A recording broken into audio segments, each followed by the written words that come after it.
Hello and welcome to a supplementary edition of Recruiting in Hospitality from Caterer.com. I'm Lancelot Narayan. And today, of this very bright and lovely morning, I have with me Anne Pearce from Springboard Charity. Anne, hello. Hello. Good to talk to you, and thank you so much for your time today. I know how busy you are, so I'll just get right down to it. Can you give us an update on the position that your beneficiaries are finding themselves in during the crisis? What have you been hearing from them?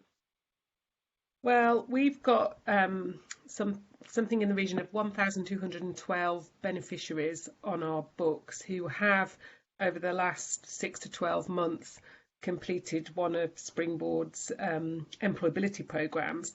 And these are programs that we run for people who have come from a background of disadvantage, so long-term unemployment, deprivation, facing numerous challenges in life.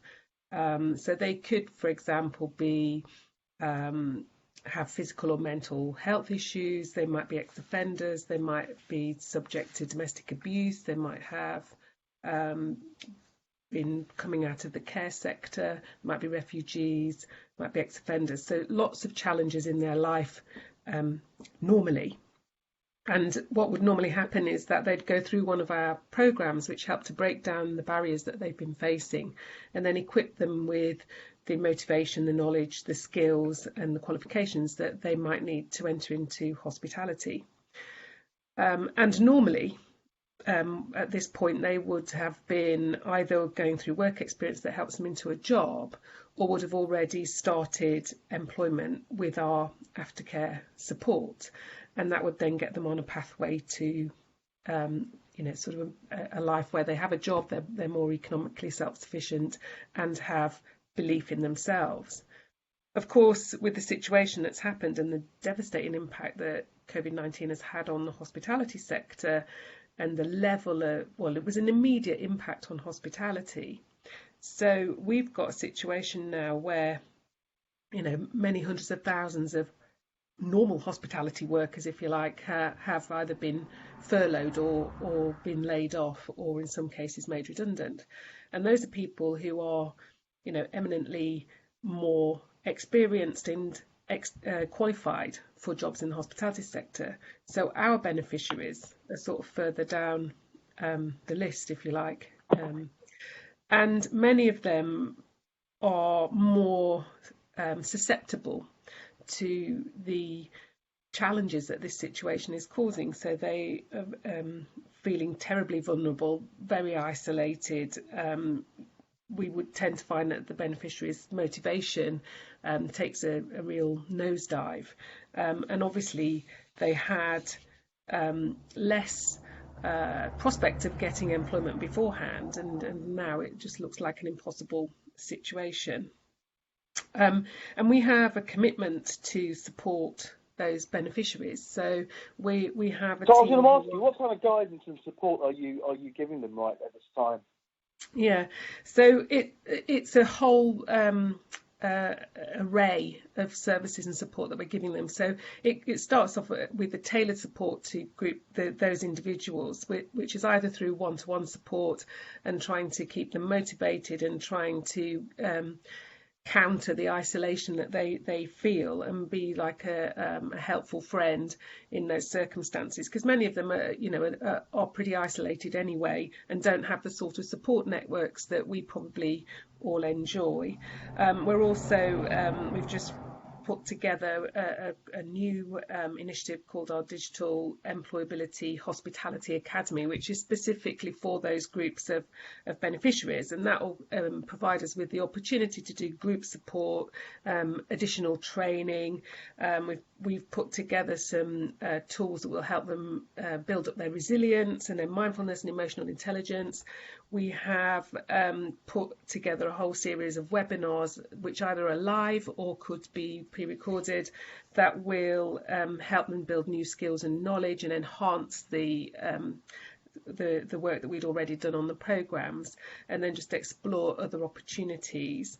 And there are absolutely zero jobs in hospitality really available at the moment. So we're also looking at whether there are other areas that we could signpost them to, where there are things like some of the retail shelf stacking, things like that, call centre work, where we might be able to encourage them to apply for jobs. And a lot of the focus is around maintaining that self-belief and keeping your motivation and your confidence levels going.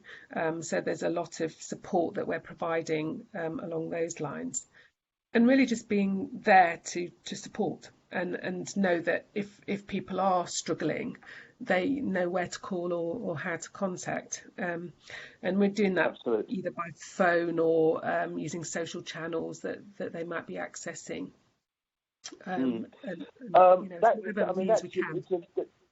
Yeah, absolutely. It's very comprehensive, and there's so much to. They say necessity is the mother of invention. You don't realise that you'd ever had to deal with a situation like this, and it's amazing how the hospitality industry is really pulled together. But last week we launched the Hospitality Redeployment Hub. Now, you touched on this just now, trying to signpost hospitality workers into other roles in other sectors. How far do you think this will go? I mean, it's a short-term fix. You don't know how long this situation will go on, but how do you think that might help in the short term? I mean, I think it's a really positive step that Caterer.com have made, and it's really welcome, because it means that we've got a way of accessing temporary jobs that can help to build the gap. And what that does is provide people with the opportunity to get that experience of the world of work that they probably haven't had. And although it's likely to be a temporary solution, because of the ongoing support that we give to those candidates, those graduates from our employability programs, it means that when we do come out the other side, we can then be working with them to move them into the sorts of roles that they didn't originally envisage that they might be going into. But I think we've got to be realistic about everything. It's going to take, I think, a long time for the industry to come out the other side and then start to rebuild, because I think a lot of organisations are faced with a situation that is not going to, if lockdown finishes tomorrow, we're not suddenly going to go back to what we were before. We're going to be looking at a very different world, and we're trying to be nimble and agile and keep up to date with what's going on, so that we can adapt our provision accordingly, so that we can prepare people for that new world of work. And we need to work really closely with our partners and the industry to enable that to happen.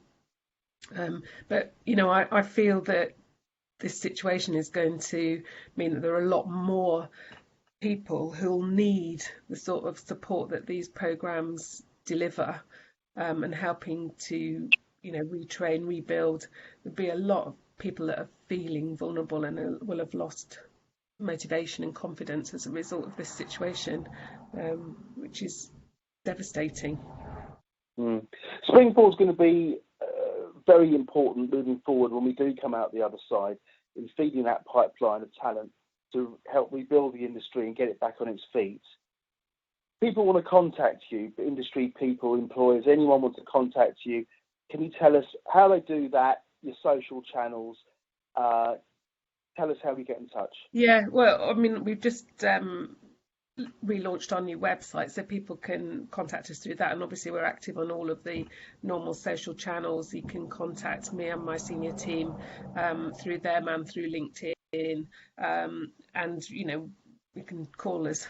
We're sitting at home, but the challenge, of course, is